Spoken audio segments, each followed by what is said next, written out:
Hello friend, welcome to my channel. আজ আমি তোমাদের সাথে শেয়ার করব ডিমের ভুজিয়া। তার জন্য প্রথমে আমি একটি পাত্রে দুটো ডিম নেব। তারপর ডিমগুলোকে ভালো করে মিক্স করে নিয়েছি।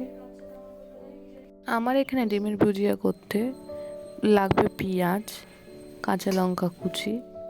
তারপর আমি একটি পাত্রে পরিমাণ মতো তেল দেব।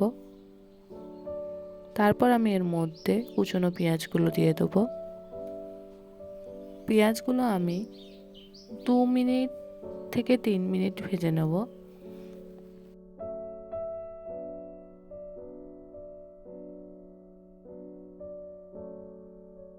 এরপর আমি এর মধ্যে দিয়ে দেবো কাঁচা লঙ্কা কুচি।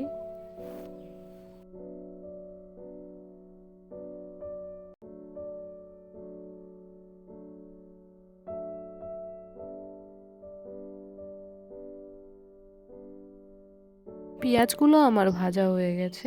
এরপর আমি পেঁয়াজগুলো একটু সাইড করে পাশে ডিমটা দিয়ে দেবো। তারপর সব কিছু বেশ ভালো করে মিক্স করে নেব।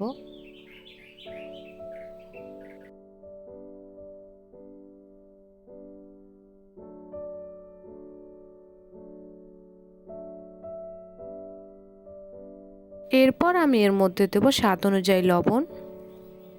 তারপর আমি এর মধ্যে দেবো পরিমাণ মতো হলুদ গুঁড়ো দিয়ে সব কিছু বেশ ভালো করে মিক্স করে নেব।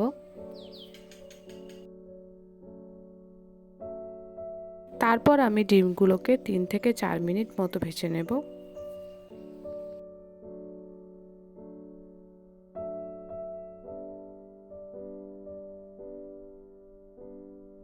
ডিমের ভুজিয়াটা আমার তৈরি হয়ে গেছে। এরপর আমি একটি পাত্রে ঢেলে নেব। আর আপনাদের যদি আমার ভিডিও ভালো লাগে তাহলে লাইক, কমেন্ট, শেয়ার, সাবস্ক্রাইব করবেন।